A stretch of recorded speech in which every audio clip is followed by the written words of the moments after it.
know, the last 9 months, 10 months have been a grind, but I'm finally feeling slim. I finally lost a ton of weight.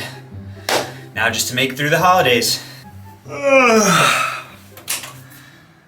Oh, come on.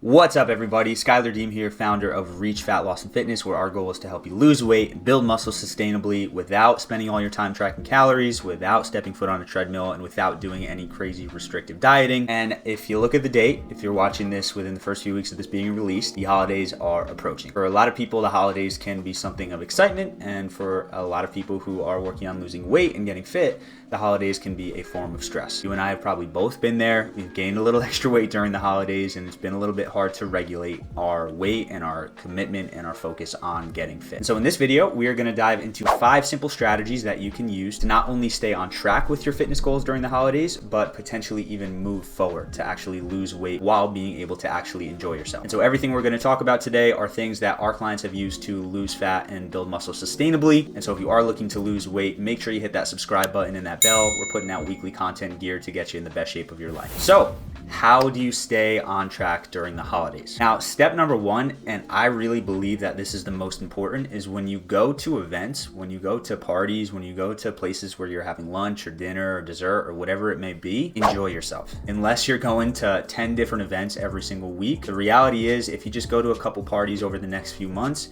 you'll be okay. The real damage comes when you take the food from parties and you extend it into the next couple of weeks. It's a cycle I see over and over again where people decide to restrict themselves at events like this, and then when they inevitably mess up, since it's either all or nothing for them, they say screw it, they go out, they buy a bunch of food, and for the next couple of weeks they binge. And the truth is, for most people, if they just took a little bit of pressure off and actually enjoyed themselves at events, they wouldn't be nearly in as bad of a place as they are when they actually go out and try to be perfect. So that's number 1. Everything I do with my clients, everything I preach on social media, everything I do myself is when you go to events like that, you should be able to enjoy yourself. Your fitness and fat loss journey shouldn't be all restriction and no enjoyment. And doing things in moderation from time to time is not going to ruin your progress. Strategy number 2 is, of course, an add-on to the previous strategy, which is when you enjoy things, make sure you enjoy them in moderation. There's absolutely no reason for you to go to Thanksgiving dinner or Christmas dinner or any of these holiday meals and leave feeling like you're so full that you can't even walk. And so what better time than now to actually practice the skill of moderation, because that's what moderation is. It's a skill. It's learning to enjoy yourself to an extent and then know when to say stop. And for a lot of people, they don't really know when to say stop, and typically what they do is they stop before they're actually feeling full. And the reality is you should leave meals feeling full, feeling very, very satisfied. Because again, if you leave feeling hungry, in the next hour or two, you're going to slowly start to convince yourself to go back, and then there's the potential that it turns into a binge. So enjoy yourself at events.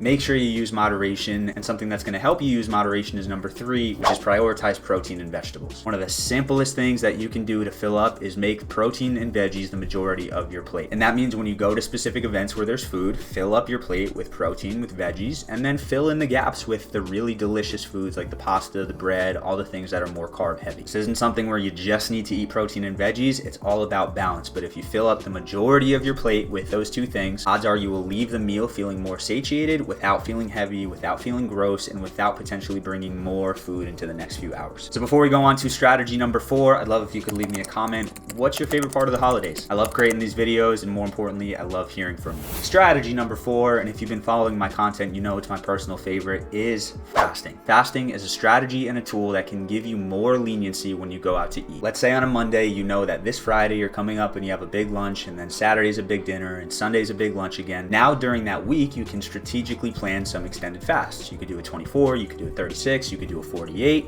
and then when the weekend comes, you enjoy yourself, and then the next week you continue fasting again. Not eating for that long sounds absolutely insane. I've got a ton of resources on how to do it easily and effectively. My first recommendation would be to go down below and download our fasting starters guide. But regardless of what you choose to do, if you strategically implement fasting into your routine, you now restrict calories in a very intelligent way that's actually going to make you feel better. And what a lot of my clients experience, and myself, is when you fast and you come off a fast, you tend to eat less naturally after as well. So if you're not fasting, get into it. It is by far one of the best things that you can do to stay on track during the holidays. And that brings me to strategy number 5, which is accountability. Look, the truth is I can give you guys every single strategy in the book, and it's not anything against you, but it's human nature for most people to not use it. unless you truly feel held accountable, some of these things just may seem like annoyances, and they're things that you probably won't use consistently. And so the best thing you can do is to find someone in your life who you actually feel held accountable by, who's actually going to hold you accountable, not just someone who kind of agrees, you know what, it's the holidays, we can enjoy ourselves. And so my first recommendation is to hire a coach. And so if you are interested in learning how we can help you hit your fitness and fat loss goals during the holidays,